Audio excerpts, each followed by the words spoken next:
सूरज उगता था, लेकिन बस्ती की उस झोंपड़ी में रोशनी कम और धूल ज्यादा घुसती थी। वही झोंपड़ी जहां न छत पूरी थी न दीवारें मजबूत। मिट्टी की जमीन पर चटाई बिछी थी और एक कोने में बुझा चूल्हा पड़ा था। उस झोंपड़ी में एक बच्चा पैदा हुआ था, रामू। रामू के जन्म के समय माँ ने बस इतना कहा था, भगवान का भेजा हुआ है ये, इसे बड़ा आदमी बनाना है। लेकिन तकदीर ने हंसते हुए जवाब दिया, चलो देखते हैं। बस्ती वाले कहते थे, ये झोपड़ी तो कब की गिर जानी चाहिए थी। पर माँ कहती थी, जैसे भगवान बिना दिखे सब संभालते हैं, वैसे ही ये झोपड़ी भी खड़ी है। रामू का बचपन खेल खेल में नहीं, काम काम में बीता। 4 साल की उम्र में वो मिट्टी से बने चूल्हे में गोबर भरता, 5 साल में पापड़ सुखाने में माँ की मदद करता। खिलौनों का नाम नहीं था, लेकिन मिट्टी से बनी गायें, पेड़ और गाड़ियों में वो सपना देखता, बड़ा आदमी बनने का। उसका सबसे बड़ा सपना था भगवान को देखना। कभी वो मंदिर में छुपकर घंटी बजाता और सोचता, भगवान कहाँ रहते हैं। सर्दियों में जब पूरी बस्ती रजाई में सिमट जाती थी, रामू और उसकी माँ बोरे में लिपटे कांपते थे। गर्मी में जब छतों पर लोग सोते थे, रामू खुले आसमान के नीचे पत्थर पर पसीना बहाते हुए सोता। कभी कोई पूछता, रामू तू क्यों नहीं रोता? वो मुस्कुरा कर कहता, अगर मैं रो दिया तो माँ हंसेगी कैसे। रामू को मंदिर बहुत अच्छा लगता था। वहां फूलों की खुशबू, भजन की गूंज और सबसे जरूरी प्रसाद की थाली। माँ कहती, पेट की आग बुझानी है तो मेहनत कर। लेकिन कभी कभी रामू सोचता, क्या भगवान सबको बराबर नहीं देखता। एक दिन मंदिर में एक अमीर आदमी पूजा कर रहा था। सोने की थाली में प्रसाद था और उसी समय रामू बाहर भूख से बेहोश हो गया। उसी रात रामू ने सपना देखा। सामने भगवान जगन्नाथ खड़े थे, विशाल नेत्रों वाले, सजी हुई पोशाक में। उन्होंने कहा, रामू तुम भूखे हो, लेकिन तुम्हारी आत्मा पवित्र है, मैं हमेशा तुम्हारे साथ हूँ। रामू नींद से उठते ही माँ के पास दौड़ा। माँ, भगवान आए थे मेरे सपने में। माँ ने आशीर्वाद दिया, तू सच में भगवान का बच्चा है। एक बार माँ की चप्पल टूट गई, रास्ते में कांटे चुभे और पैर से खून निकला। रामू दौड़कर आया, बोला, माँ मेरी चप्पल ले लो। माँ मुस्कुराई, बेटा भगवान ने तो मुझे तुझ जैसा बेटा दिया है, अब चप्पल क्या चीज है। उस दिन रामू ने मंदिर की सीढ़ियों पर बैठकर घंटों भजन गाया। पास से गुजरते लोग रुककर सुनने लगे। वो पहली बार था जब किसी ने कहा, इस लड़के में भक्ति है, आत्मा से निकली आवाज है। एक दिन पुजारी ने कहा, आज तुम्हारा दिन है, अंदर आ जाओ। रामू पहली बार मंदिर के गर्भगृह में गया। आंखों से आंसू बह निकले। भगवान जगन्नाथ की मूर्ति के सामने वो नतमस्तक हो गया। उसने धीरे से कहा, हे भगवान, तूने मुझे बुलाया, अब मुझे कभी अकेला मत छोड़ना। उस दिन से रामू की आंखों में एक अलग चमक थी। अब वो सिर्फ काम नहीं करता था, सेवा करता था। हर गरीब को खाना बांटना, मंदिर में पानी पिलाना और रास्ते में गिरे लोगों को उठाना, ये उसका रोज का नियम बन गया। लोग कहते, ये लड़का तो साधु बनेगा, पर रामू कहता, मैं बस भगवान का सेवक हूँ। चुनाव का समय आया, नेता लोग बस्ती में आए, हम तुम्हारे लिए पक्के मकान बनाएंगे, हर घर में गैस, हर घर में काम। रामू चुपचाप सब सुनता रहा। चुनाव के बाद कोई नहीं आया। एक बुजुर्ग बोले, बेटा ये नेता भगवान नहीं है। रामू बोला, भगवान तो नहीं, पर झूठे भगवान जरूर हैं। रामू को स्कूल जाना था, पर फीस नहीं थी। किताबों की जगह बोरे उठाए और कॉपी की जगह ईंटों पर लिखता। एक दिन उसने मंदिर के बाहर पुरानी किताबें बीन कर पढ़ना शुरू किया। लोग हंसते, बोझा उठाने वाला क्या पढ़ेगा। रामू मुस्कुराता, भगवान ने आंखें दी हैं, मैं रोशनी ढूंढ लूंगा। आगे क्या होगा? रामू की भूख अब सिर्फ पेट की नहीं रही, अब वो ज्ञान, सेवा और सच्चाई के लिए भूखा था। आगे वो क्या करेगा, भगवान जगन्नाथ उसे कैसे मार्ग दिखाएंगे। रामू के पास न किताब थी न पेन, बस एक टूटी हुई स्लेट थी जो उसे कचरे में पड़ी मिली थी। उस पर वो मिट्टी से उंगली चलाकर अक्षर बनाता, क ख ग। बस्ती के कुछ बच्चे उसके साथ बैठ जाते। रामू उन्हें भी सिखाने लगता। एक दिन गांव का मास्टर पास से गुजरा और बोला, तू टीचर बन गया क्या? रामू ने मासूमियत से कहा। जब भगवान ने ज्ञान नहीं दिया तो बांटना ही तो सच्चा धर्म है। मास्टर ने सिर हिलाया। तू पढ़ा लिखा नहीं है, पर तेरा मन विद्वान है। रामू अब रोज ईंट गारा का काम करने लगा था। मजदूरी मिलती थी 100 रुपए, जिसमें माँ की दवाई, थोड़े से चावल और एक साबुन भी मुश्किल से आता था। एक रात काम से लौटते वक्त बारिश हो गई। सारा खाना भीग गया। माँ ने ठंडी रोटी खाकर कहा, बेटा तू खा ले।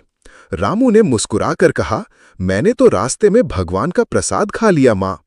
माँ मुस्कुरा पड़ी। आंसू आंखों से लुढ़क पड़े, लेकिन दिल संतोष से भर गया। माँ की तबीयत बहुत बिगड़ गई। रामू उसे कंधे पर उठाकर सरकारी अस्पताल ले गया। वहां न डॉक्टर थे न दवाई। लाइन में घंटों खड़ा रहा, लेकिन इलाज नहीं मिला। एक नर्स ने कहा, बिना पैसे इलाज नहीं होगा। रामू ने भगवान की मूर्ति की तरफ देखा और बोला, क्या तुझसे मिलने के लिए भी टिकट लेना पड़ेगा प्रभु? उसी दिन मंदिर के पुजारी ने रामू को देखा और पूछा, बेटा आज तेरी आंखें भारी क्यों हैं? रामू ने कुछ नहीं कहा, बस हाथ जोड़कर खड़ा रहा। पुजारी ने कहा, आजा मंदिर में खाना खा ले, ये भगवान का अन्न है। रामू थाली के पास बैठा। आंसू उसकी थाली में गिरते जा रहे थे। ये प्रसाद नहीं, भगवान की करुणा है, उसने मन में सोचा। उस रात रामू ने मंदिर के आंगन में जमीन पर सिर टेककर पहली बार रो रो कर प्रार्थना की, हे भगवान जगन्नाथ, मेरी माँ को बचा लो। मैंने कभी कुछ मांगा नहीं, पर आज मांगता हूँ माँ की सांसें। तभी मंदिर की घंटी अपने आप बज उठी। पुजारी दौड़ते हुए आए और बोले, अरे ये घंटी तो सिर्फ महाआरती में बजती है। सबने कहा, ये कोई संकेत है। उस रात रामू को फिर सपना आया। भगवान जगन्नाथ मुस्कुराते हुए बोले, रामू तुझे दर्द इसलिए दिया ताकि तू औरों का सहारा बन सके। तू सिर्फ माँ का बेटा नहीं है, तू अब मेरा सेवक है। रामू ने डरते हुए पूछा, क्या माँ ठीक हो जाएगी? भगवान बोले, प्रेम से बढ़कर कोई औषधि नहीं, कल मंदिर ले आ, माँ ठीक होगी। अगली सुबह रामू माँ को मंदिर ले गया। वहां उसकी माँ को पुजारी ने तुलसी जल और प्रसाद दिया। थोड़ी देर बाद माँ को थोड़ी राहत मिली। उसने धीरे से रामू का हाथ पकड़ा और कहा, मैं ठीक हो रही हूं बेटा, भगवान ने मेरी सुन ली। रामू ने मन में कहा, हे प्रभु, मैं अब हर दिन आपका काम करूंगा। मंदिर के बाहर एक बूढ़ी दादी रोज बैठी भजन गाती थी। रामू हर दिन रुककर उन्हें सुनता। दादी बोली, बेटा भजन सिर्फ संगीत नहीं होता, ये आत्मा की आवाज होता है। रामू ने उनसे सीखना शुरू किया। हरे राम राम राम हरे हरे। सधी आवाज, गहराई में डूबा भाव, और फिर से रामू का दिल जुड़ गया प्रभु से। गर्मी और गंदगी की वजह से बस्ती में बुखार और दस्त फैल गया। लोग मरने लगे, बच्चे कुपोषण से कराहने लगे। सरकार का कोई नाम नहीं, डॉक्टर दूर दूर तक नहीं। रामू ने अपने पुराने कपड़े बेचे और ORS के पैकेट खरीद लाया। एक एक घर में जाकर बांटने लगा। लोगों ने पूछा, क्यों कर रहा है ये सब? रामू ने कहा, जब भगवान ने मुझे सहा तो मैं क्यों नहीं दूसरों का सह सकता। अब रामू सिर्फ अपना नहीं, पूरे गांव का बेटा बन गया था। जो भूखा होता उसे रामू खाना देता, जो बीमार होता उसे दवाई लाकर देता, और जो टूटा हुआ होता उसे रामू भगवान की याद दिला देता। लोगों ने नाम दिया भक्त रामू, पर रामू कहता, मैं भक्त नहीं, भगवान का सेवक। रामू अब बस्ती में जाना पहचाना नाम था। लोग कहते, ये लड़का भगवान का भेजा हुआ है। पर समय कभी एक सा नहीं रहता। सरकार ने उस झुग्गी को अवैध बताकर गिराने का आदेश दे दिया। बुलडोजर आया और बस्ती ढहने लगी। रामू माँ को उठाकर भागा, एक कोने में छुप गया। उसने फटी आवाज में कहा, हे प्रभु, हम फिर से बेघर हो गए, क्या ये भी तेरी मर्जी थी? बस्ती वालों को एक खाली मैदान में डाल दिया गया। न छत, न शौचालय, न पीने का पानी। माँ की तबीयत फिर बिगड़ने लगी। बच्चे भूख से रोते थे। रामू ने फिर से काम करना शुरू किया। बोरियां ढोना, लकड़ियां काटना, पानी भरना। एक NGO आई और बोली, हमें सेवा के लिए ऐसे नौजवान की जरूरत है, क्या तुम साथ दोगे? रामू ने बिना सोचे कहा, भगवान ने रास्ता दिखाया, अब मैं पीछे कैसे हटूं? रामू ने सेवा शुरू की, राशन बांटा, बच्चों को पढ़ाया, बीमारों की देखभाल की, लेकिन कुछ लोग जलने लगे। एक दबंग आदमी बोला, तू क्या मसीहा बना है? ये काम हमारा है। रामू मुस्कुराया और बोला, मसीहा नहीं हूं, बस एक भरा हुआ पेट एक भूखे के सामने शर्मिंदा नहीं होना चाहता। पर उसी रात उसके टेंट को आग लगा दी गई। रामू जलते सामान के बीच से माँ के कपड़े और भगवान की तस्वीर निकालता रहा। जलते टेंट से भगवान जगन्नाथ की तस्वीर बच गई। अगली सुबह जब सब लोग आए तो देखा तस्वीर पर एक भी राख का निशान नहीं था। एक बूढ़ा आदमी बोला, ये कोई साधारण लड़का नहीं, इसके साथ भगवान खुद खड़े हैं। लोगों ने मिलकर नया तंबू बनाया और उसी में एक छोटा सा मंदिर भी बना दिया। रामू अब हर सुबह बस्ती में भजन गाता, हे जगन्नाथ तू ही आधार। उसकी आवाज में कंपन था, आंखों में आस्था। बच्चे, बूढ़े और महिलाएं सब उसके आसपास बैठ जाते। कहीं भजन, कहीं हंसी, कहीं आंखों में आंसू, लेकिन दिलों में शांति। रामू अब कहता, भगवान मूर्ति में नहीं, सेवा में रहते हैं। एक रात फिर सपना आया। भगवान जगन्नाथ बोले, रामू तूने सेवा की परीक्षा पास कर ली, अब तू तीर्थ यात्रा पर निकल, मेरी लीला को देश देश तक फैलाना है। रामू बोला, लेकिन माँ ये बस्ती? भगवान बोले, जिसे तू छोड़ता है उसे मैं संभाल लेता हूँ। सुबह उठते ही रामू ने सबको बताया, अब मैं यात्रा पर निकल रहा हूँ, जो कुछ सीखा है उसे पूरे देश को सुनाऊंगा। रामू ने माँ को पास के सेवा आश्रम में छोड़ दिया और एक छोटी थैली में तस्वीर, रोटी और तुलसी लेकर निकल पड़ा। पहला पड़ाव था पुरी, भगवान जगन्नाथ का धाम। रास्ते में कई लोग मिले, कोई उसे भिखारी समझकर रोटी देता, कोई साधु समझकर प्रणाम करता। रामू बस यही कहता, मैं कुछ नहीं हूँ, सिर्फ भगवान की राह पर चल रहा हूँ। पुरी स्टेशन के बाहर एक बच्चा भूख से रो रहा था। रामू ने अपनी आखिरी रोटी उसे दे दी। बच्चे की माँ दौड़ कर आई और बोली, तुम भगवान जैसे हो। रामू की आंखें भर आईं। वो बोला, मैं भगवान नहीं, उनकी रोटी हूँ। रामू पहली बार पुरी पहुंचा। भीड़, भक्ति और भव्यता देखकर वो निशब्द हो गया। जब मंदिर के गर्भगृह में पहुंचा और भगवान जगन्नाथ की आंखों से नजरें मिलीं, उसका शरीर कांप गया, आंसू बरसने लगे। उसने बस कहा, हे प्रभु, आप तक आने के लिए कितनी परीक्षा देनी पड़ी, अब मुझे आदेश दीजिए, मैं क्या करूं? गर्भगृह में अचानक कोई आवाज आई, जैसे मंदिर गूंज उठा हो, रामू, तेरा धर्म अब पूजा नहीं, सेवा है। तू जहां जाएगा मैं वहीं रहूंगा। पुजारी ने रामू को एक रुद्राक्ष माला दी और कहा, भगवान ने तुझे चुना है, अब तेरा जीवन साधारण नहीं रहा। रामू ने हाथ जोड़कर कहा, मैं अब रोटी बांटूंगा, प्रेम बांटूंगा और भगवान का नाम बांटूंगा, यही मेरी पूजा है। रामू अब अपने व्यक्तिगत दुखों से ऊपर उठकर समाज की सेवा में समर्पित हो गया है। भगवान जगन्नाथ अब उसके भीतर हैं, उनके कर्मों में हैं। उसे भगवान का आदेश मिला है, सेवा करो, प्रेम फैलाओ, धर्म निभाओ। पुरी में दर्शन के बाद रामू ने मंदिर की सीढ़ियों पर बैठकर सोचा, प्रभु, आपने सब कुछ दिया, अब मैं लौटकर अपने लोगों तक आपकी शिक्षा पहुंचाऊंगा। वह प्रण लेकर गांव की ओर चल पड़ा। रास्ते में उसने हर जगह ठहर ठहर कर भगवान का भजन गाया, बच्चों को पढ़ाया और बूढ़ों की सेवा की। रामू अब कोई साधारण इंसान नहीं था, वह चलता फिरता मंदिर बन चुका था। एक नदी किनारे एक औरत रोती मिली। पति का देहांत हो गया था, ससुराल वालों ने निकाल दिया था।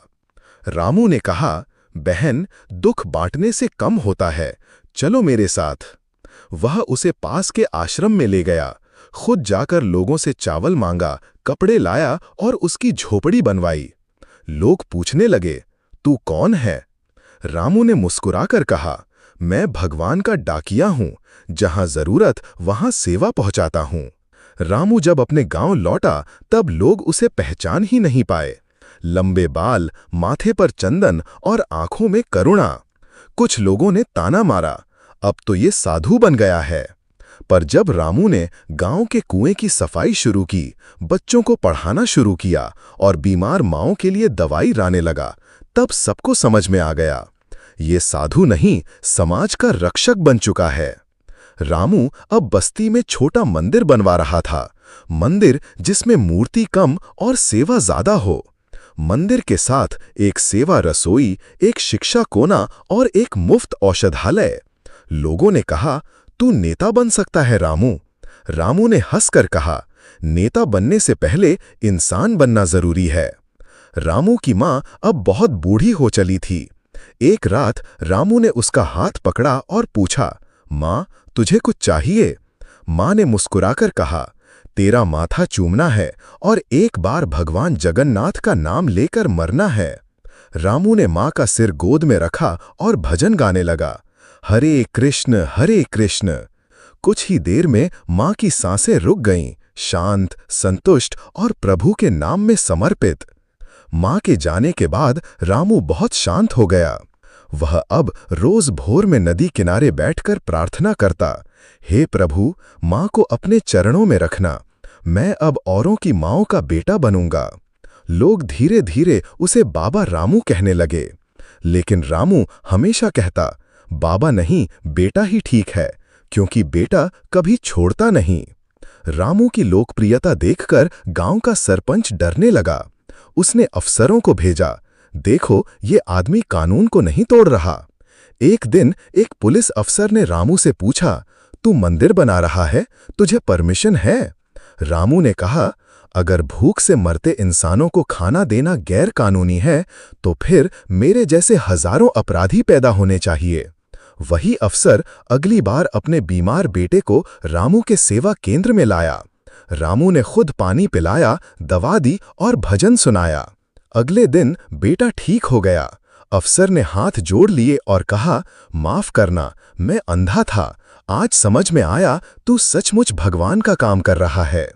एक दिन एक अजनबी साधु गांव में आया और बोला, रामू, तुझे भगवान जगन्नाथ ने बुलाया है, पुरी लौट चल। रामू ने पूछा, क्यों? साधु ने कहा, तेरी सेवा को देखकर खुद भगवान प्रकट होना चाहते हैं। अब तुझे प्रेम के पथ पर आना है, जहां भक्ति और सेवा एक हो जाती है। रामू ने गांव को देखा, मां की राख को प्रणाम किया और कहा, प्रभु बुला रहे हैं, पर मैं लौटूंगा, क्योंकि मेरी पूजा यहीं है, इस बस्ती में, इन भूखे पेटों में। वो साधु जो रामू को पुरी बुला रहा था, अचानक गांव की सीमा पर रुक गया। उसने रामू से कहा, क्या तू जानता है मैं कौन हूं? रामू मुस्कुराया, आप कोई भी हों, मेरे लिए आप एक यात्री हैं। साधु हंस पड़ा और फिर उसकी देह से प्रकाश निकलने लगा। वो बोला, मैं नारद हूं, हजारों वर्षों से भक्ति की धरती पर घूमता रहा, पर तेरे जैसा सेवक नहीं देखा। रामू अवाक रह गया, हाथ जोड़कर खड़ा हो गया।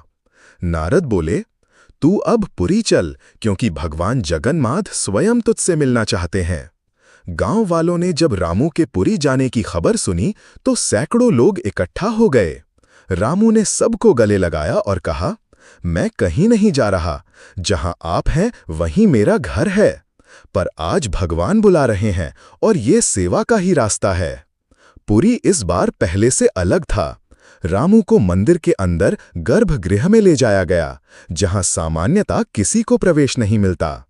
रामू ने भगवान जगन्नाथ की मूर्ति के सामने प्रणाम किया। तभी एक मंद प्रकाश हुआ और मूर्ति से स्वर निकला, तेरे शरीर में मेरी लीला प्रकट होगी।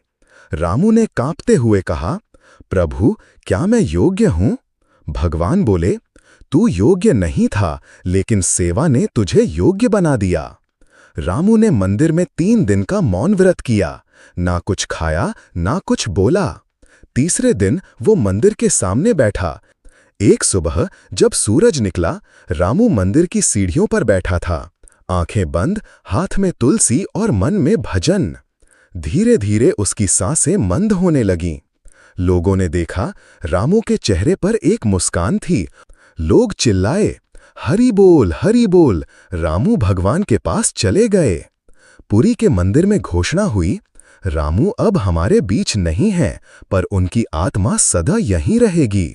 लोगों ने कहा, जगन्नाथ का मंदिर अब और पवित्र हो गया है, क्योंकि यहाँ रामू जैसे सेवक ने भगवान को पाया था। रामू की मृत्यु की खबर गांव पहुंची। पहले सन्नाटा हुआ, फिर आंखों से आंसू और होठों से भजन। दीवार पर रामू की तस्वीर लगी जिसमें नीचे लिखा था, सेवा ही सच्चा धर्म है। हर किसी का एक ही लक्ष्य, बिना स्वार्थ सेवा करना, भक्ति को जमीन पर उतारना।